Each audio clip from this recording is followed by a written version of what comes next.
আসসালামু আলাইকুম দর্শক। আওয়ামী লীগের ঝটিকা মিছিল ঠেকাতে পুলিশ রীতিমতো তৎপর এবং দিশেহারা অবস্থা। হঠাৎ হঠাৎ করে বিভিন্ন জায়গা থেকে ঝটিকা মিছিল বের হচ্ছে, খুলনা থেকে, ঢাকা থেকে, তারপরে চট্টগ্রাম থেকে, এবং আরো দিনকে দিন বাড়ছে। যত বেশি ঝটিকা মিছিলের তৎপরতা বাড়ছে, পুলিশ রীতিমতো দিশেহারা অবস্থা। তারা খুঁজে বেড়াচ্ছে যে কারা মিছিল করলো, কিভাবে করলো। এখন এই ঝটিকা মিছিল প্রতিরোধ করা খুব কঠিন। এটা অনেকটা গেরিলা কায়দায়, মানে এমন এমন যেমন একটা চট্টগ্রামে একটা মিছিলের সময় শুরু থেকে শেষ পর্যন্ত সেটা হিসাব করেছে প্রথম আলো 1 মিনিট 11 সেকেন্ড। 1 মিনিট 11 সেকেন্ডের মধ্যে একটা মিছিল যদি হয়ে যায় এবং দ্রুত এটা ফেসবুকের সেটা মানে ভিডিও চিত্র আকারে ফেসবুকে চলে আসে, এটা কেমনে ঠেকাবে?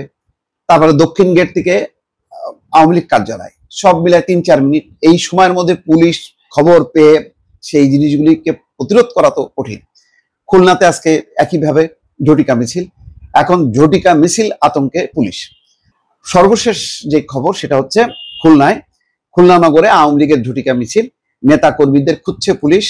রোববার সকাল 7:30টার দিকে, দেখেন 7:30টায়, তাও টাইমটা দেখেন, 7:30টায় তো তখন অনেকে ঘুমের থেকেই ওঠে না। 7:30টার দিকে 0 পয়েন্ট এলাকায় আওয়ামী লীগ খুলনা জেলা শাখা ব্যানারে তারা এই মিছিল করেন। আওয়ামী লীগের প্রথম কোন কর্মসূচি 5ই আগস্টের পর 8 মাসের মাথায় খুলনায় প্রথম পা রাখলো। অথচ গত 15 বছরে কোনো বিরোধী দল এক মুহূর্তের জন্য বেরোতে পারেনি এই আওয়ামী লীগের দাপটে। এখন তারা নিজেরাই 8 মাস পরে একটা ঝটিকা মিছিল করলো। সকালে ওই মিছিলের ছবি এবং ভিডিও সামাজিক যোগাযোগ মাধ্যমে ছড়িয়ে পড়ে।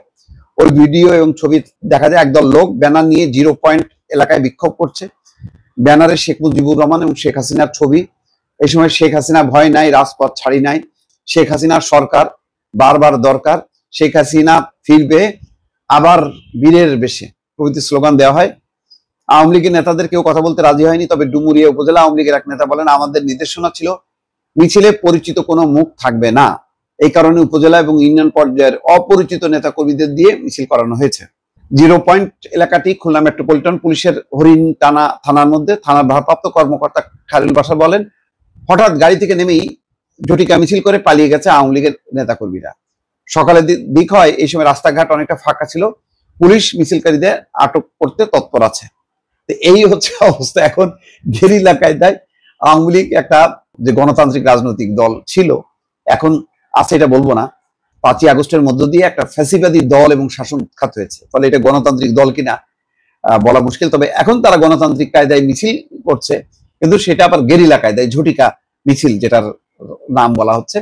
এখন তারা সংগঠিত হচ্ছে, মানে সময় তো অনেক, মানে এতদিন প্রায় 8 মাস বসে থাকাটাও তো এটা চরম ব্যর্থতা যে এত দাপট এখন একটা ঝটিকা মিছিল বের করতে পারে না। তো কোথাও 20-30-50 জন মিলে তারা করতেছে। দেখা যাক এখন এই বিষয়ে পুলিশও তৎপর। এখন এটা তারা কি অনুমতি পাবে? যেহেতু আওয়ামী লীগ এখন নিষিদ্ধ হয়নি, ফলে আইন অনুযায়ী এটা মিছিল করলে দণ্ডনীয় অপরাধ সেটা না, বরং এই মিছিল যদি বাধাগ্রস্ত করা হয় পরে ইন্টারন্যাশনাল কমিউনিটি বলবে যে সভা সমাবেশের অধিকার দিতে হবে।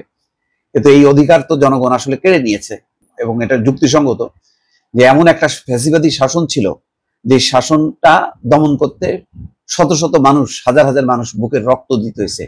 এখন যেই দলকে উৎখাত করতে যে মানুষ বুকের রক্ত দিল, সেই দল কি গণতান্ত্রিক অধিকার পাবে কিনা সেটাও এখন সরকারের বা দেশের মাথা, তারা নীতি নির্ধারক, তারা এখন সিদ্ধান্ত নেবে। দর্শক ভালো থাকবেন, আল্লাহ হাফেজ।